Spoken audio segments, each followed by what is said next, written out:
order coming from General Bato na yung pagpasok mo doon sa Negros Oriental?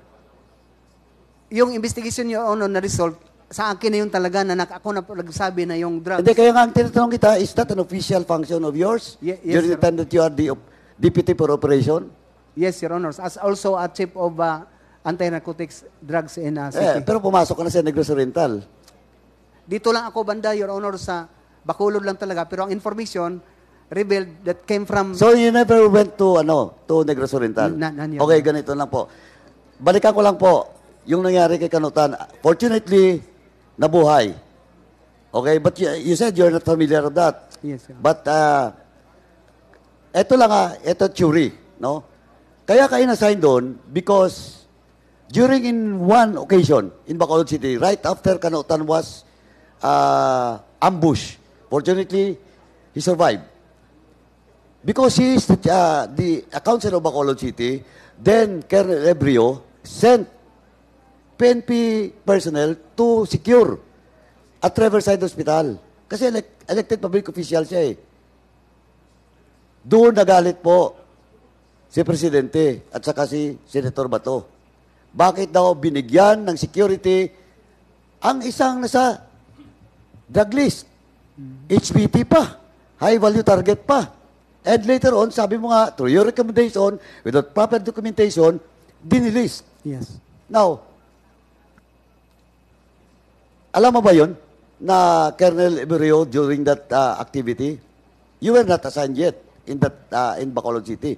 Pero alam mo ba yun na his name was mentioned by the President, pinagalitan, hindi nga alam siguro ng Presidente, nandun sa loob ng El Fisher Hotel? Yes, sir. Because of that, alam mo yun? Yes, sir. Oh, so you confirm. Okay, now, Mr. Chairman, with that, since it is not only me that is interested, or maybe the whole committee is interested to the presence of former Chief of Police of Bacolod City, Colonel Ebrio. Now, I think he's now a one-star general or two-star. I do not know. I never seen him or communicated with him after that incident when he was relieved. Yes. I move that we will invite to shed light and to testify in this investigation, former Colonel Ebrio, in the next hearing, Mr. Chairman, to shed light with regards to the relief order that was given to him during that incident in Bacolod City. Because, Mr. Chairman, just to add, because Colonel Espinido confirmed to me na narinig niya through the grapevine na kaya ni-relieve si Colonel Ebrio because nagalit si Senator Bato, now Senator Bato, and President Duterte kay Ebrio because of giving protection to a security escort to the former Councilor Kanutan, Mr. Chairman. So move, Mr. Chairman. There is a motion, as stated, duly seconded. Hearing no objection, the motion is carried. Comsec, please take note of the motion of Congressman Paduano. Mr. Chairman, last na lang po, Mr. Chairman. This can be Please answered. make it short. Yeah, Last yeah. na lang. Ito na lang po, Colonel Ebrio. Whether you will answer this, alam ko sensitive to eh. Whether you will answer this or not. In the last hearing, there are two PDLs. Siguro na monitor mo rin. Yung dalawang PDL from Davao Penal Colony, which admittedly, they were involved in the killing, all eliminating the 3 Chinese nationals. And then in fact, the name of Colonel Leonardo Garma, former Light Colonel Garma, and Bureau Corps Chief Padilla and Narsoles was mentioned. No? And of course, Jail Guard Officer Foro was also mentioned. Now, I think that was the first elimination incident inside a jail facility that happens in the country. Now, they mentioned about 32 list of names that was shown to them by Narceso, but of course, sinabi pa sa kanila na only 3, no? Yung 3 lang po dito sa Davao Penal Colony, and may mga theories. And I will not force you to answer this. Ikaw ba naniniwala sa dalawang theory? Kaya pinagpapatay yung mga Chinese national. No, and that started in Davao. That was August. Davao Penal Colony. Well, in fact, Duterte only assumed power that time, last on July. Then August, yun na pong nangyari. That was the first incident in the country involving allegedly drug lords, Chinese drug lords. Now, question, do you believe that there are two theories with that? One is to eliminate those Chinese nationals because they are part to be covered by this drug war.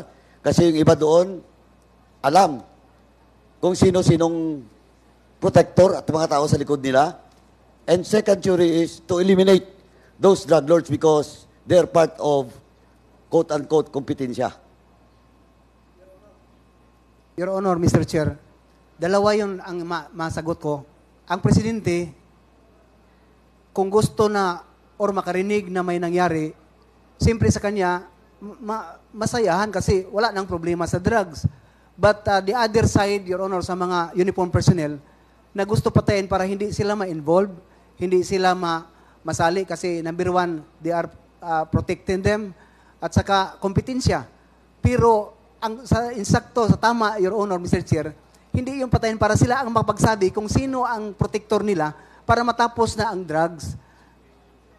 Yun ang ginawa ko, sana yun ang ginawa ko na nagtrabaho sa Albuera na makuha natin para makapagsalita. And it works, Your Honor, Mr. Chair, na si Mayor Espinosa nagsasabi lahat ng sino ang protector nila. No, but we are talking about is the Chinese nationals. Diba? Kasi iba yun eh. Kasi international drug traffickers yung mga yun eh. Well, in fact, some of them are chemists dito sa bansa. The first three was a chemist based on my information. So, anyway, I will not belabor on that, Mr. Chairman. Maybe in this executive session, pwede natin palaliman.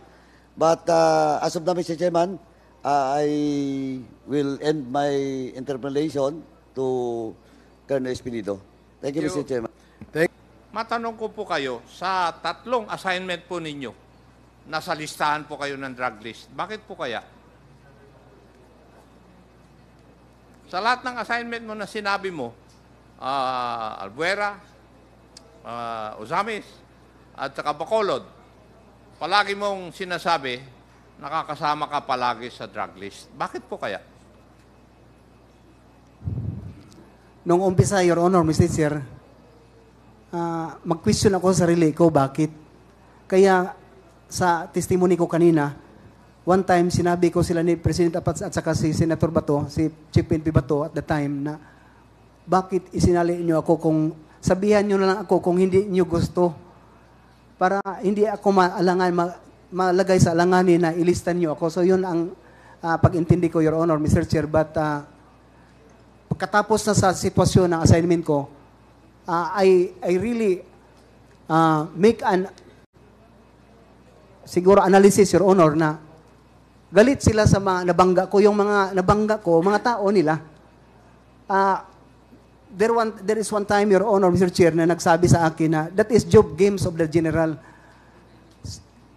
Isali ka, yung credibility mo, sirain para yung credibility mo na nag-file ng complaint sa mga officers at saka yung dinisban mo ng mga grupo, hindi na credible yung pagsasalita mo kasi kasali ka pala. So yun ang pagtintindi ko, Your Honor, Mr. Chair. Thank you. And doon sa Albuera, ang prominente na insidente yun is yung surrender ni Kerwin Espinosa at pagkapatay ni Mayor Rolando Espinosa. Tama? Yes, Your Honor, Mr. Chair. Yes. At sinabi mo rin sa iyong affidavit na nagtataka ka kung bakit nung nakuha si Kerwin Espinosa, ikaw naman na nagsimula ng operation against him, hindi tinurn over kagad sa iyo. Yes, Your Honor, Mr. Chair. Hindi mo tinanong bakit? Your Honor, Mr. Chair, ako ay junior officer lang. Cannot afford, Your Honor, pag mga high-ranking officer na sabihan mo na bakit hindi, Your Honor, Mr. Chair. It's very obvious sa lahat ng mga officer na magsasabi na, Job, ikaw sana ang maghawak para matapos na yung mga cases na pag-confirmation sa ganun lang, Your Honor, Mr. Chair. Thank you, Joy. When cases were filed against Kerwin Espinosa, right? Yes, Your Honor, Mr. Chair. May I know what unit filed the cases against him? Yung sa illegal drugs, Your Honor, na na-search natin yung sa bahay nila at saka firearms, and one responsible for filing of complaint against Kerwin Espinosa and Mayor Espinosa is the CIDG, and joint with the Provincial Intelligence Office, Your Honor, Mr. Chair. Okay. And you also stated that na-acquit si Kerwin Espinosa and is now in Leyte. Yes, Your Honor, Mr. Chair. Na-dismiss lahat yung kaso na final laban sa kanya. According sa result ng media, Your Honor, and yung documentation na may release order na daw siya kasi na-dismiss lahat ang mga kaso niya. Thank you. And he is now in Leyte. Yes, Your Honor, Mr. Chair. Thank you. And still operating. Hindi lang an nag-operate. illegal drug business. Hindi lang mag-operate, Your Honor, kasi he is running now for the mayor in Albuera. Thank you. Yes, Now, Your we Honor. go to the father, Mayor Rolando Espinosa. Yes, Your Honor. Yes. Mr. Chair. Mayor Espinosa surrendered to the chief PNP then, Gerald Bato de la Rosa. Tama? Yes, Mr. Chair. And then, eventually, the mayor was turned over to your custody. Yes, Your Honor, Mr. Chair. Now, when he was turned over to your custody, ano po ang instruction sa iyo? Joby, tulungan mo si Mayor Espinosa, proteksyonan mo siya. Kasi magsasabi siya ng marami sa inyo. So, yun, natandaan ko, Your Honor, Mr. Chair. And marami po ba siya talagang sinabi sa inyo? Marami, Your Honor, Mr. Chair. Ayan yung sinasabi po ninyo na magsabi siya ng mga listahan ng mga police officials na nasa listahan na kumukuha ng kuwan sa kanya, pera. Yes, Mr. Chair. Tama. And would you still have those documents? Na file ko na, Your Honor, Mr. Chair, yung sa different department ng government natin kasi nag-file tayo sa Ombudsman, sa RIAS, but the folder, the original, before I assign in Uzamis, I turn over it to my provincial director with the person of Colonel Franco Simborio, Your Honor, Mr. Chair. But may I know, if you know, what happened to all those cases na na-file? Exonerated, Your Honor, Mr. Chair. Lahat? Lahat. Now, may I know why the late Mayor Rolando Espinosa was taken out of your custody?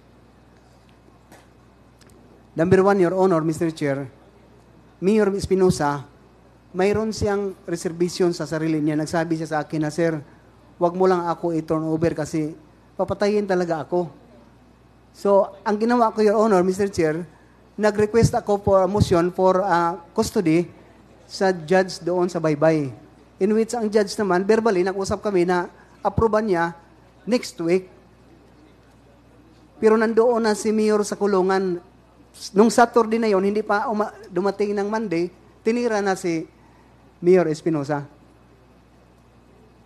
So, nauna na-transfer siya sa Baybay Leyte Yes, Your Honor. before you filed your motion na to take custody of the late Mayor Espinosa. Yes, Your Honor, Mr. Chair. Okay. And then, what transpired was, correct me if I'm wrong, nagkaroon ng search doon sa Baybay Jail, Your Honor. jail. Tama, at allegedly, nagkaroon ng enkwentro. Yun ang sabi nila, Mr. Chair. Walang report yon. Mayroon, ginawa man yun na investigation sa Senate, Your Honor, Mr. Chair, but yun ang nangyari daw na may baril at saka may drug si Mayor Espinosa. Now, paano makakalaban ng isang preso?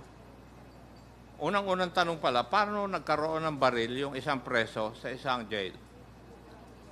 Ano tingin po ninyo? Your Honor, Mr. Chair, may mga interview ako na I am very bold and brave to say that Mayor Espinosa talagang trinabaho lang ng walang kalaban-laban. Kilala ko na si Mayor Espinosa, mabait na. Siya nga, Your Honor, Mr. Chair, ang maglilid ng worship sa amin sa police station every 4 o'clock, 5 o'clock in the morning. So you're of the opinion na kasama po siya dun sa EJK ng mga drug lords? Perhaps, or maybe, Your Honor, Mr. Chair. Hindi, tinatanong ko lang naman yung opinion mo eh. May kung alam po ninyo, kung anong unit yung nag-operate or nag-serve ng search warrant sa jail na yon? Criminal Investigation and Detection Group, 8, Your Honor, in Region 8. Region 8. Tacloban. Regional 8 office. Yes. Lead by Colonel Marvin Marcos, Your Honor. Mr. Marvin Marcos, Your Honor. Marcos. And Colonel Marvin Marcos is still in the service? Yes. He Yes. promote after, Your Honor, Mr. Chair. He was promoted, Yes, Your Honor. thereafter. Yes, Your Honor. Thank you. Now, let's go to your assignment sa Ozamis. Bakit nasabi mo na parang inassign ka ron para mapatay? Your Honor, Mr. Chair, for the information naman sa lahat, Paruhinog is an organized crime groups for almost 30 to 40 years. Leader ng Coratong Baliling. Baliling, Your Honor, Yes. Mr. Chair. So, ang nasa isipan mo, pinadala ka ron para mayari ka ng Coratong Baliling? Yes, Ganun Your po ba? Honor, Mr. Chair. Yun ang tingin sa'yo? Yes, Now, Your when Honor. you were assigned there, what were your instructions given by your superiors? Ganun lang, Your Honor, Mr. Chair. Job, sige, ikaw lang bahala. Kung trabahuin mo dyan sa Ozamis. Kasi isog ka ba? Parang ganun, Your Honor, Mr. Chair. Pag-intindi ko naman, kasi ako ang implementor, ako naman ang managot, ako ang makulong kung mangyari na hindi ko gawin ang tama. So, yun talaga ang in-observe ko, Your Honor. That's why dumating ng 6 months, 5 to 6 months ang nangyari before nag-join kami ng CIDG 10 para sa search warrant. Who was then the mayor of Ozamis when you were assigned there? Mayor Aldong Paruhinog, Your Honor, Senior. Mayor na siya noon. Yes, Your Honor. Oh, hindi siya barangay captain. Hindi, Your Honor. Ang anak lang niya ang Vice Mayor, si Nova Princess Paruhinog. Yes, yung babae. May I know where she is now? Nasa kulungan pa ba? She is convicted, si Nova Paruhinog, Kaya Your nga, Honor. nasa kulungan pa? Nasa kulungan, Your Honor. Okay, thank you. Life sentence. Now, there was an operation by shall we say, neutralize the Paruhinog family. Were you the one who operated or who implemented this? The CIDG, Your Honor, Mr. Chair, ang nag-apply ng search warrant. Joint lang kami ang local police ng Ozamis City, Your Honor. Mr. So Chair. kasama ka? Yes, Your Honor, Mr. Chair. Now, may I ask you, as a police officer, in accordance with your POP ba, yung pag-operate? When I say POP, Police Operational Procedures, Yes, Your Honor, Mr. Chair. did you do it in accordance with your Police Operational Procedures? Yes, Yung search, implementation of the search warrant, 6 yata yon. Yes, Your Honor, Mr. Chair.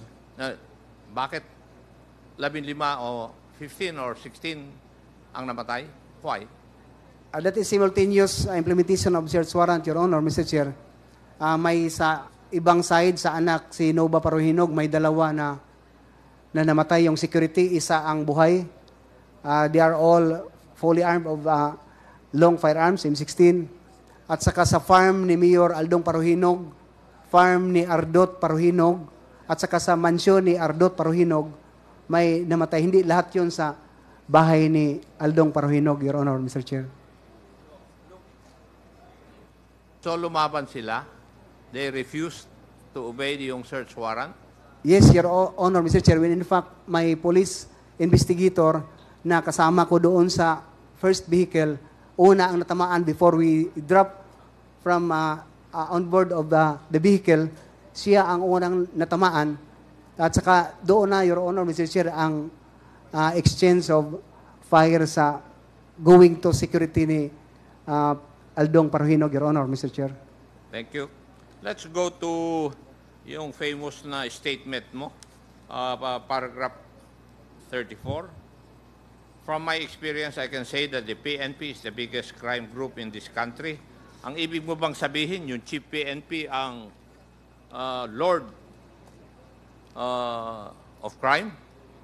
Kasi pag sinabi mo na yung PNP ang isang crime syndicate, ang big boss niyan ay yung Chief PNP. Siya ba ang big boss ng criminal syndicate known as the Philippine National Police? Your Honor, Mr. Chair, I don't want to make any statement that the PNP itself is organized crime groups, but ang Chief PNP, siya kasi, Your Honor, Mr. Chair, it's very obvious na siya lahat, galing sa kanya lahat ang instruction. During the time of what? Of who? General Bato, Your Honor, General Mr. Chair. De La Rosa. So, nung panahon na yon, when you say that the PNP is the biggest crime group in the country, ang leader ng crime group na yon ay si General De La Rosa. It may be, Your Honor. No, I'm not asking referring you kasi for the PNP. tinatanong kita dahil yun ang statement mo eh. Di ba? From my experience, I can say that the PNP is the biggest crime group in this country. Who is the leader of the PNP, which you consider as the crime group? Hindi ba yung Chief PNP? Yes, And sir. therefore, he is the Lord. Yes, Your Honor, Mr. Chair. Tama. Yes, Your Honor, Mr. Chair. Would that be a correct conclusion of mine? I am with you, Mr. Chair. Thank you.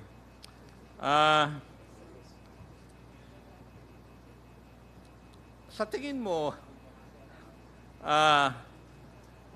Colonel Espinido, tatlong assignment, kasama ka sa drug list, pero wala naman nangyayari sa'yo. Di ba? Kagaya ng iba na nasa drug list. Napunta-punta ka nga sa ibang lugar, at sa tingin ko, to do the dirty job. Tama ba yung aking observation? Yes, Your Honor, Mr. Chair. And hindi mo ba na-feel na ginagamit ka lang? Sometimes, Your Honor, Mr. Chair, yun ang ma-feel ko na parang ganun lang. Pero as a law enforcer, Your Honor, Mr. Chair, I cannot really refuse an order.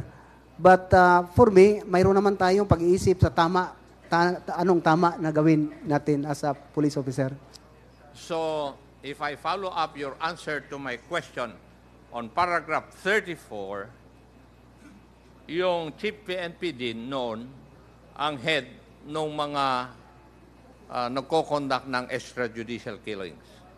Kasi he's the head of the crime group.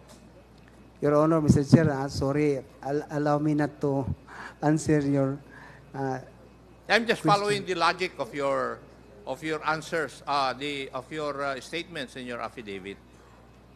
Sinusundan ko lang yun.